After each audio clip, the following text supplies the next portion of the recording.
A lot of NEET aspirants ask me that what are the best possible books which you should buy, और specially जिन्होंने अपनी preparation just शुरू की होती है ना, जैसे अभी 2025 के एस्पिरेंट्स ने अभी जस्ट प्रिपरेशन शुरू की है, तो उनका सबसे पहला सवाल ये होता है कि बुक्स कौन सी अच्छी हैं। तो आज हम डिस्कस करेंगे बहुत अच्छे से बुक्स कौन सी अच्छी है, ठीक है।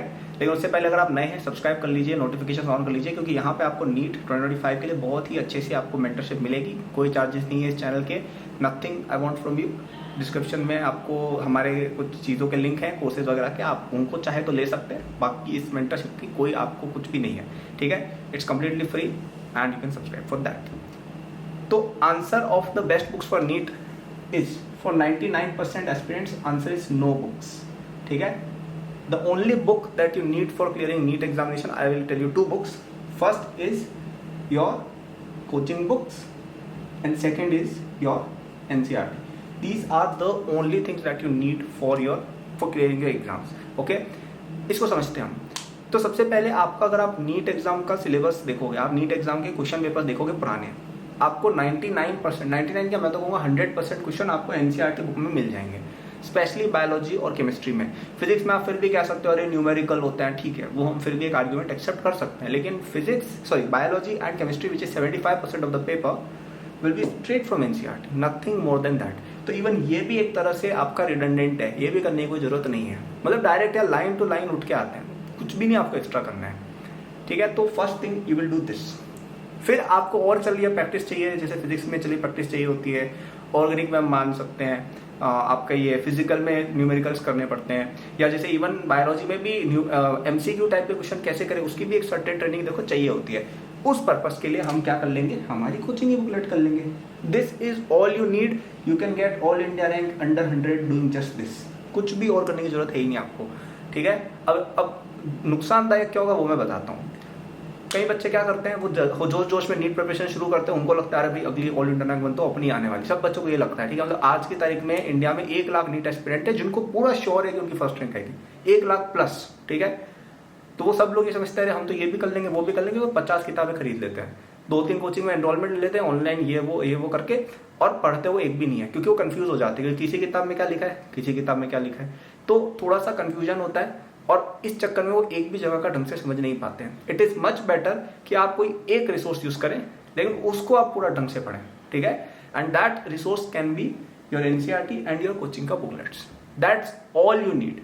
ओके, बुक्स की अगर हम बात करें, हाँ रेफरेंस के लिए और चीजें हमें चाहिए होती हैं, वो मैं समझता हूँ, लेकिन मतलब जैसे टेस्ट सीरीज आप कोई और कोचिंग के ले रहे हैं, ठीक है, समझ में आता है, आपने कोई ऑनलाइन कोर्स लिया फॉर रेफरेंस, समझ में आता है, लेकिन हम यहाँ पे प्योर बुकलेट्स की बात कर रहे हैं, ठीक है। अब कुछ बच्चे क्या करेंगे, अरिहंत की भी पूरी नीट की साइट मंगाएंगे, सेंगेज की भी मंगाएंगे, दिशा पब्लिकेशन, GB बतला, पता नहीं क्या क्या, तो आपको पढ़ने का उनको टाइम ही नहीं मिलने वाला, क्योंकि this itself is going to occupy lot of your time, okay. And 99% NEET aspirants के लिए ये भी बहुत भारी पड़ जाता है। वो अभी आपको लग रहा है क्योंकि अभी कोचिंग इजी चल रही है, आप जैसे से आगे बढ़ोगे ये भी आपसे कवर होना बंद हो जाएगा, and at that moment you will regret buying all of those books, क्योंकि आप उनमें बरी होने लग जाओगे। फिर अगर आपको एक्स्ट्रा टाइम मिल रहा है, बेटर है कि आप इसको रिवाइज करें।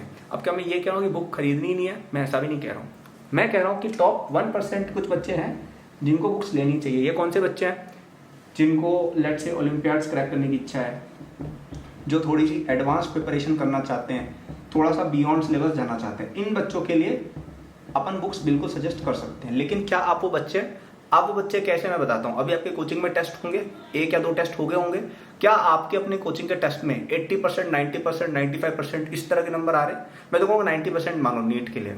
आपके अगर नीट के टेस्ट में जो आपकी कोचिंग करा रही है 90% टेस्ट, फर्स्ट टेस्ट में हर किसी के आ जाते हैं, सेकंड और थर्ड टेस्ट दोनों की बात कर रहा हूँ, क्या आपके कोचिंग के सेकंड और थर्ड टेस्ट में 90% से अबव नंबर आए? अगर आए हैं तो मैं बुक्स बता देता हूँ, अगर नहीं आया तो आपको ये दोनों करनी है। जिस दिन आने लग जाए लगातार 3 टेस्ट में 90% प्लस है, उस दिन मैं ये जो बुक्स बता रहा हूँ पढ़ना चालू कर सकते हैं। उससे पहले नहीं पढ़ेंगे, आपका खुद का नुकसान हो जाएगा। कौन कौन सी बुक्स है? फिजिक्स में आप HC वर्मा बुक कर सकते हैं, वेरी गुड बुक, बहुत अच्छी बुक है, ठीक है। बायोलॉजी में again I don't think required है, क्योंकि NCERT से ही क्वेश्चन आते हैं। फिर आपको और पढ़ने की इच्छा तो कोचिंग की बुकलेट पढ़ लो यार, उससे ऊपर क्या जाना, ठीक है। लेकिन फिर भी कोई बच्चा अगर ओलंपियाड में इंटरेस्टेड है तो एक बुक आती है कैंपबेल नाम करके, वो आप पढ़ सकते हैं, फॉरेन ऑथर है, थोड़ा सा एडवांस्ड है बट ठीक है। एक बुक आती है आपके ऑर्गेनिक में, सोलोमॉन्स, उस पर आप जा सकते हैं। फिजिकल और इनऑर्गेनिक में तो मैं सजेस्ट भी नहीं करूंगा, ठीक है, उसके लिए आपकी कोचिंग की बुकलेट ही सही है। इनफैक्ट मैं तो कहूँगा ये सब भूल जाओ आप। एच वर्मा बस एक बुक है, वो आप देख सकते हो, क्योंकि फिजिक्स में बच्चों को दिक्कत थोड़ी बहुत आती है, बाकी आपकी coaching sheet is more than enough. In fact NEET एक ऐसा एग्जाम है जिसमें आपकी NCERT plus PYQ is more than enough, ठीक है, सच में, मतलब मजाक में नहीं कर रहा हूँ। आप केवल अपनी एनसीईआरटी पूरी ढंग से रट के चले जाओ ना एकदम, मतलब एक एक लाइन आपको याद है, प्लस पीवाईक्यू 20 साल के कर लो, आपकी नीट में 1000 मैंने गारंटीड मैं कर रहा हूँ। बट एनसीईआरटी की एक एक लाइन रट्टी होनी चाहिए कि मैं आपको उठाए कभी भी पूछ लो, अच्छा बताओ ये लाइन में क्या लिखा है, तुम कंप्लीट कर दो पैराग्राफ। उतनी अगर एनसीईआरटी रटी हुई विद पीवाईक्यूज है ना, आराम से नीट निकलेगा। एक्स्ट्रा चाहिए कोचिंग का कर लो, दैट्स इट, ठीक है। So this was the video. You don't need many books. कोई भी बंदा आपको बुक्स बता रहे ये बुक्स ले लो मत लो, कोई जरूरत नहीं है, ये वाली बुक्स करो केवल। तुम्हें अगर और हेल्प चाहिए तो it's better to take up online courses, उनमें एटलीस्ट तुम्हें एक सेकंड पर्सपेक्टिव मिलती है, तुम्हें डीबीपी टेस्ट सीरीज ये सब चीजें भी मिलती है, ठीक है। हमारा भी एक ऑनलाइन कोर्स चलता है एकेडमी बूस्ट का नीट 2025 के लिए, जिसका डिस्क्रिप्शन में दिया हुआ है, you can take it if you want to. Android app और वेबसाइट दोनों पे है, but it is something which will definitely boost your preparation a lot, ठीक है, क्योंकि उसमें बुक जैसे ऐसा नहीं है कि बस बुक दे दी पढ़ो जाके, उसमें आपको प्रॉपर लेक्चर वगैरह मिलेंगे जिनसे आप पढ़ सकते हैं रिवीजन के लिए, या आप जैसे सेल्फ स्टडी करते हैं तो वो आपको काम आएंगे, या आपको जैसे कोई चीज़ कोचिंग में समझ नहीं आई तो आप हमारे लेक्चर देख के समझ सकते हैं, आप हमारे डीवीपी सॉल्व कर सकते हैं फॉर एक्स्ट्रा प्रैक्टिस, आप टेस्ट सीरीज वगैरह कर सकते हैं, ठीक है। डिस्क्रिप्शन में उसका लिंक दिया हुआ है, आप वहाँ से इसको दे सकते हैं। लेकिन एक बात मेरी प्लीज मानना, अगर कोचिंग के टेस्ट में अच्छे नंबर नहीं आ रहे, बुक के पीछे मत भागना। The only books you need to do are NCERT and your coaching books and PYQ की book, ठीक है। So I hope this video made it clear to all of you. Thank you for watching. Good luck. Subscribe and notify. Bye.